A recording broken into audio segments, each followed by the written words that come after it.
Western countries में तो Halloween का त्योहार ऐसा मौका होता है जब भूत प्रेत और अजीबोगरीब तरह की चीजों की नुमाइश होती है। ये वो मौका होता है जो गुजर चुके लोगों के धरती पर उतर आने जैसा माहौल देता है।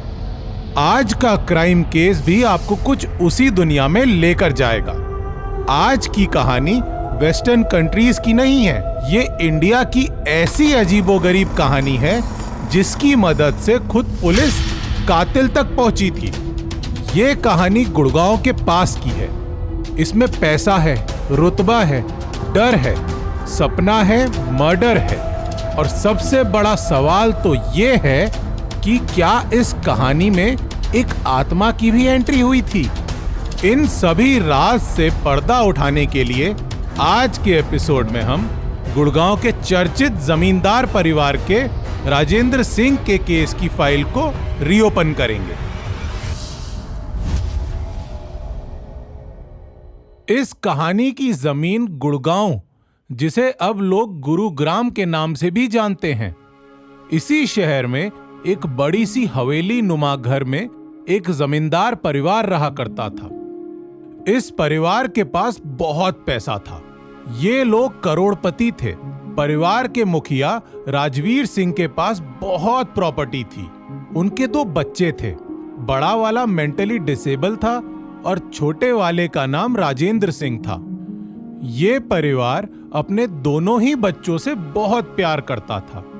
राजेंद्र सिंह की उम्र कुछ 25 साल के आसपास की रही होगी।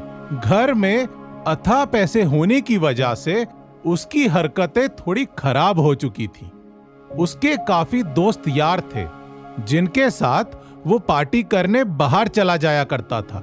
कई बार तो वो कई दिनों के लिए घर से गायब हो जाता था। जब भी घर वाले पूछते तो यही कहता कि अभी तो उम्र हुई है, अभी नहीं पार्टी करूंगा तो कब करूंगा, और घर का इतना पैसा मुझे ही तो खर्च करना है। इसको लेकर कई बार उसकी अपने पापा राजवीर से बहस भी हो जाती थी। कई बार तो उसके पापा ने राजेंद्र की पॉकेट मनी भी बंद कर दी थी। समय गुजरता गया पर राजेंद्र की हरकतों में कोई सुधार नहीं आया। इसी दौरान अगस्त 2011 का समय आया और एक दिन अचानक राजेंद्र घर से गायब हो गया।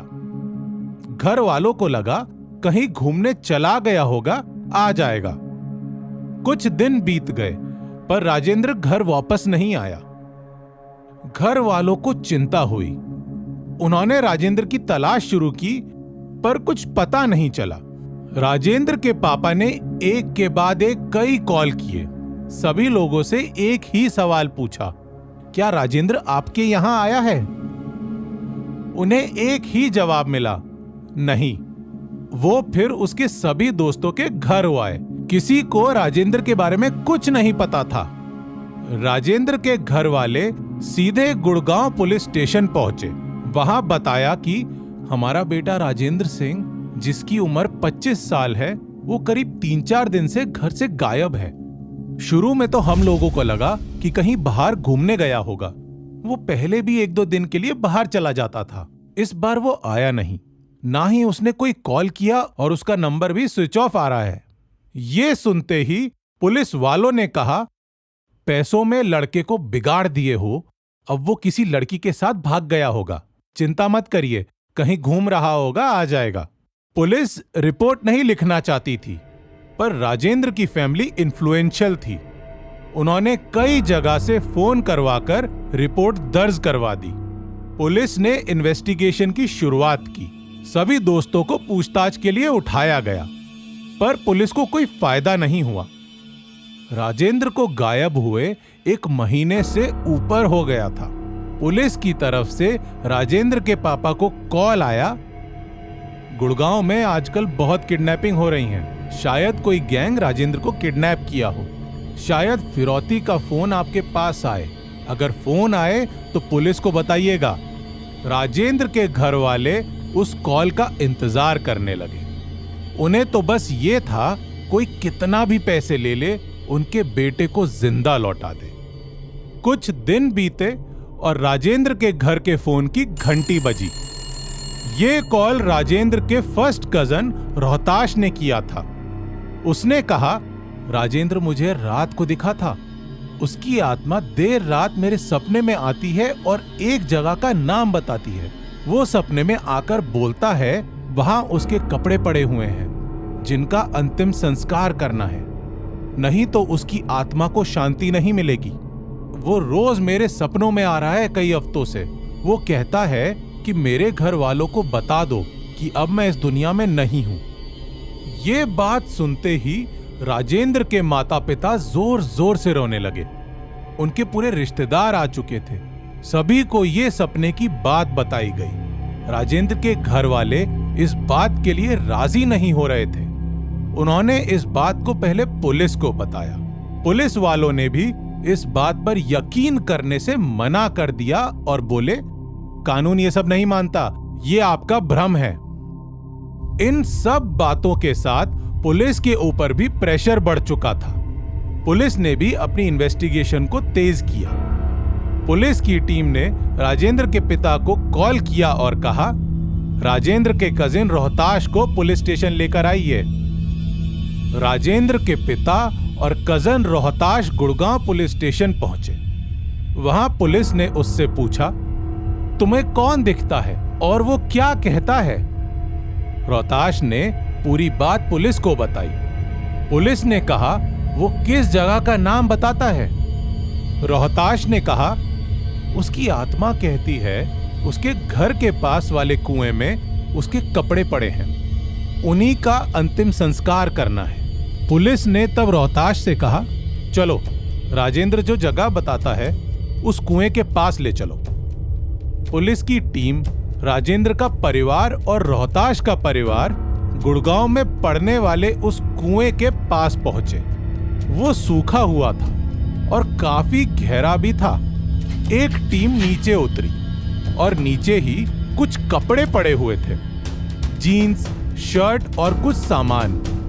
उन कपड़ों को देखने के साथ ही राजेंद्र के घर वाले रोने लगे और कहा, ये हमारे बेटे के ही कपड़े हैं।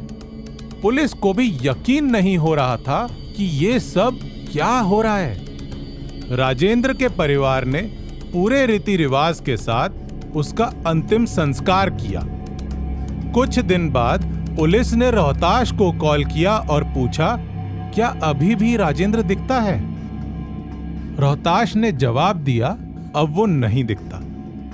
अंतिम संस्कार के बाद पुलिस ने राजेंद्र के मर्डर की एफआईआर दर्ज की और इन्वेस्टिगेशन की शुरुआत की।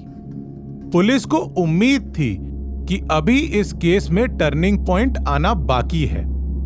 पुलिस ने एफआईआर की कॉपी में लिखा था, ये कपड़े जो बरामद हुए हैं वो मरने वाले राजेंद्र के रिश्तेदार रोहताश के कहने पर बरामद हुए हैं।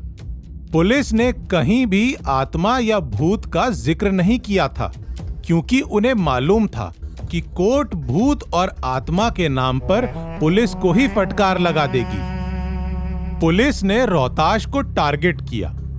पुलिस की टीम की एक मीटिंग हुई। उसमें कहा गया, इस केस में अभी बहुत कुछ है। जब भूत कपड़े दिलवा सकता है तो वो खूनी तक भी पहुंचा जा सकता है। इसीलिए भूत तक पहुंचने के लिए हम लोगों को रोहताश तक पहुंचना पड़ेगा। उसकी हर हरकत पर नजर रखो। पुलिस की एक टीम रोहताश के पीछे लग गई। एक रोज पुलिस के पास बड़े ऑफिसर का कॉल आया। उसमें कहा गया, उस भूत वाले केस में रोहताश को जल्दी उठा लो। पुलिस की टीम रोहताश को उठाने गई। राजेंद्र का परिवार नहीं चाहता था कि रोहताश को पुलिस ग्रिल करे।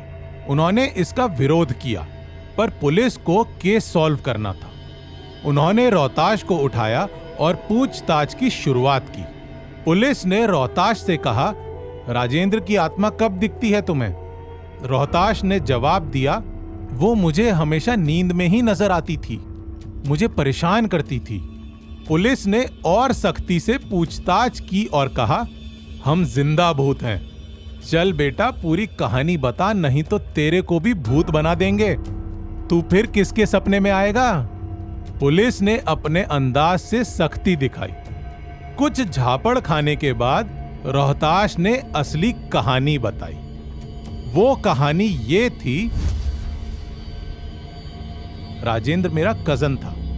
उसके पास बहुत प्रॉपर्टी थी और उसका बड़ा भाई मेंटली डिसेबल्ड है। आज नहीं तो कल वो अपने आप ही मर जाएगा। मैंने सोचा कि अगर राजेंद्र को मार दूं तो पूरी प्रॉपर्टी मेरी ही हो जाएगी। मैं उसके सबसे करीब था। इसी लालच की वजह से मैंने अपने फार्म हाउस में नौकरों के साथ मिलकर एक प्लानिंग की। रात को राजेंद्र को वहां बुलाया और उसे शराब पिलाई। जब वो नशे में आ गया तो उसके ऊपर बड़े खंजर से 10 वार किए। वो वहीं खत्म हो गया। उसकी लाश को फार्म हाउस में ही दफना दिया। उसी रात मैं घर लौटा और देर रात मुझे डर लगने लगा। मुझे राजेंद्र दिख रहा था। उसने कहा, तुमने सही नहीं किया।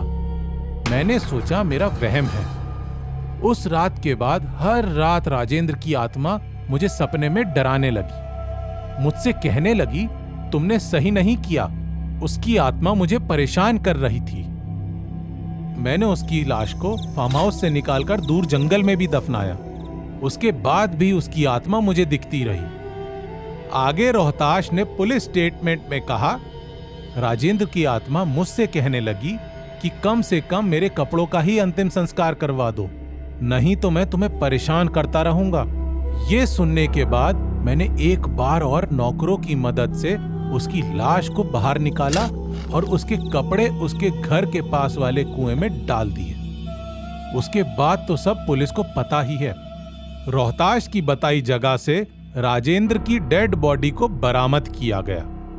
उसका रीति रिवाज से अंतिम संस्कार हुआ। रोहताश के बयान पर उसके नौकरों को भी गुड़गांव पुलिस ने गिरफ्तार किया। इन सभी के खिलाफ किडनैपिंग और मर्डर की चार्जशीट तैयार की और लोअर कोर्ट में पेश किया। इस केस की सुनवाई अभी लोअर कोर्ट में चल रही है। रोहताश और उसके नौकर जेल में बंद हैं। पुलिस ने चार्जशीट में कहीं भी किसी आत्मा का जिक्र नहीं किया है, क्योंकि कानून सिर्फ और सिर्फ सबूत के ऊपर भरोसा करता है। पुलिस वालों ने ये कहा, रोहताश के डर की वजह से आत्मा का वहम होता था। अब सच्चाई कुछ भी हो, पर उस वहम ने ही अपने कातिल तक पुलिस को पहुंचा दिया था और अपने केस को सॉल्व करवाया था।